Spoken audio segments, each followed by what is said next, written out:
فوج جو ایگزیکٹو کا حصہ ہے اس کو اپنا کام کرنا چاہیے، عدالتیں لگانا اس کا کام نہیں ہے۔ اس لیے ملٹری کورٹس جو ہیں وہ آئین کے خلاف ہیں۔ کوئی فیصلہ ایک لائن میں نہیں ہو سکتا کہ گلٹی ہے ناٹ گلٹی، وہ بتانا پڑے گا کیوں گلٹی ہے، یہ کیوں ناٹ گلٹی ہے۔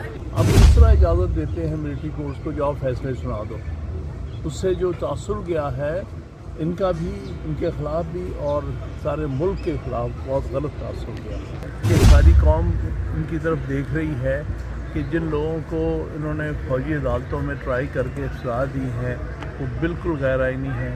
لہٰذا یہ بجائے اس کے کہ خوش شرمندہ ہوں یہ پٹیشنرز کے اوپر یا رسپونڈنٹس کے اوپر جرمانہ ڈالنے کی کوشش کریں، بڑا افسوس ہے۔ آئینی بینچ کی آج کی کارروائی کو کیسے دیکھیں؟ وہ آپ کا سوال تھا کہ ایگزیکٹو الگ ہے اور جوڈیشری الگ ہے، ہم یہی کہہ رہے ہیں۔ اس لیے ایگزیکٹو کا کام عدالتیں لگانا نہیں ہے اور نہ عدالتی کام ان سے لینا ہے۔ لہٰذا فوج جو ایگزیکٹو کا حصہ ہے اس کو اپنا کام کرنا چاہیے، عدالتیں لگانا اس کا کام نہیں ہے۔ اس لیے ملٹری کورٹس جو ہیں وہ آئین کے خلاف ہیں۔ صرف ملٹری میٹرز میں صرف ملٹری پرسنل کی حد تک وہ کوئی فیصلہ کر سکتی ہیں، سویلینس کے لیے وہ کوئی عدالت نہیں لگا سکتی۔ سر آج کی جو آئینی بینچ کی کارروائی ہے اس کے اندر ابھی تک فوجی عدالتوں کے دیے گئے فیصلوں کو کیوں نہیں پڑھا گیا اور ان پہ بات کیوں نہیں ہو رہی سر؟ کن سے؟ یہ جو آج آئینی بینچ میں کارروائی ہوئی ہے اس میں جو 10 سال کی قید کی سزائیں سنائی گئی ہیں ان کا فیصلوں کی کیوں نہیں پڑھا گیا، ان کی ریزننگ کے اوپر بات کیوں نہیں ہو رہی؟ دیکھیے بنیادی بات یہ ہے کہ ملٹری کورٹس کو کیوں ہم کورٹس نہیں مانتے، اس لیے کہ وہاں پر ڈیو پروسیس نہیں ہے، اور ڈیو پروسیس سب سے اہم جو حصہ ہے وہ یہ ہے کہ ہر عدالت اپنا فیصلے کی وجوہات بیان کرے گی۔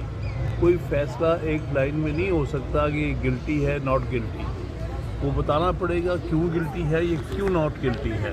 لہٰذا یہ فوجی عدالتیں جو ہے وہ ایک سینٹنس میں ورڈکٹ سناتی ہیں، کوئی ریزننگ نہیں ہوتی، بغیر ریزننگ کے کوئی فیصلہ جو ہے قابل عمل نہیں ہوتا، نہ ہی وہ جائز فیصلہ ہوتا۔ تو ابھی مذاکراتی عمل کے حوالے سے صرف ایک بات کرنا چاہتا ہوں کہ صرف یہی انتظار ہو رہا ہے کہ ملاقات ہو، ملاقات کے بغیر ممکن نہیں مذاکرات کا عمل شروع ہونا بانی پی ٹی اے سے؟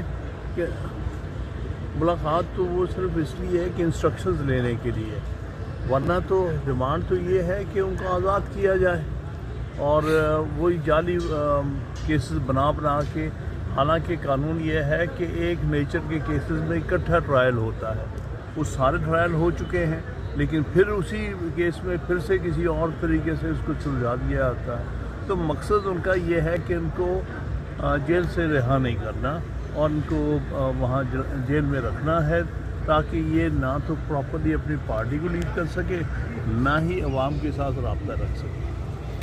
خان صاحب، جب پریس ریلیز آئی تھی سزاؤں کے حوالے سے تو کہا گیا تھا کہ یہ سپریم کورٹ کے فیصلے کے پیش نظر سزائیں سنائی گئی ہیں، اور حکومتی لوگوں نے بھی بعد میں جب اس پہ بیانات دیے تو سپریم کورٹ کو ہی کوٹ کیا۔ تو آپ کو کیا لگتا ہے کہ بعد میں جو انٹرنیشنل پریشر آیا تو سپریم کورٹ بھی اس چیز کو دیکھ رہی ہے کہ ملبہ ہم پہ ہی ڈال دیے اور ہم چیز کو اوور ٹرن کر دیں، کیا پریشر فیل کرے گی سپریم کورٹ؟ دیکھیے یہ تو وقت ہی بتائے گا۔ میں سمجھتا ہوں انہوں نے جو پہلا عمل کیا وہی بڑا افسوسناک ہے، جبکہ کیس آپ سن رہے ہیں، آپ جلد سے جلد کنکلوڈ کریں۔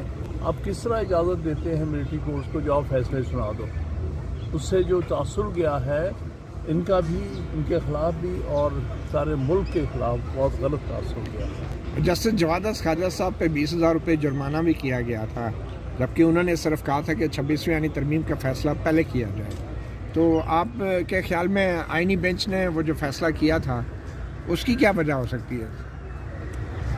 میں یہی کہوں گا کہ بہت افسوسناک کی بات، ان کو احساس نہیں ہے کہ ساری قوم ان کی طرف دیکھ رہی ہے کہ جن لوگوں کو انہوں نے فوجی عدالتوں میں ٹرائی کر کے سزا دی ہے وہ بالکل غیر آئینی ہے۔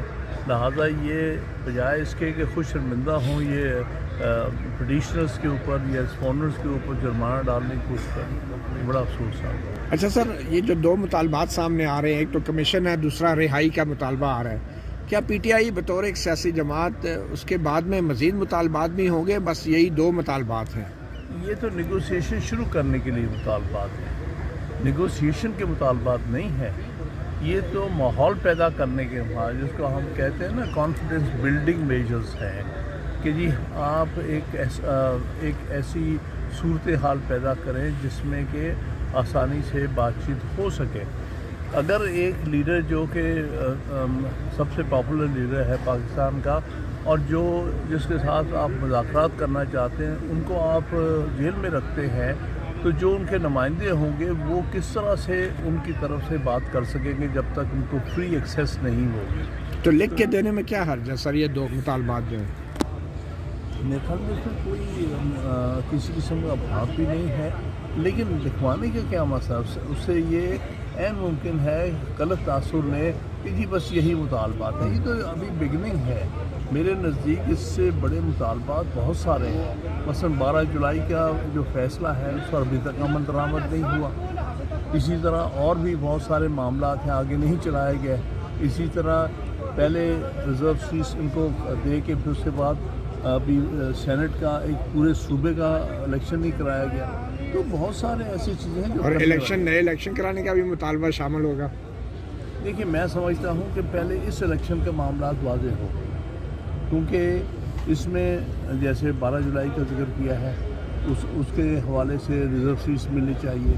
پھر سینٹ کو مکمل کرنا چاہیے. پھر یہ ٹرائبونلز جو ہیں وہ ان کو فی الفور کام کر کے جتنے بھی شکایات ہیں پنجاب میں KP میں ان سب کے فیصلے ہونے چاہیے تاکہ اس کے بعد صحیح معنی میں پارلیمنٹ ریپرزینٹیو پارلیمنٹ ہوگی. اس سے پہلے تو نہیں ہے.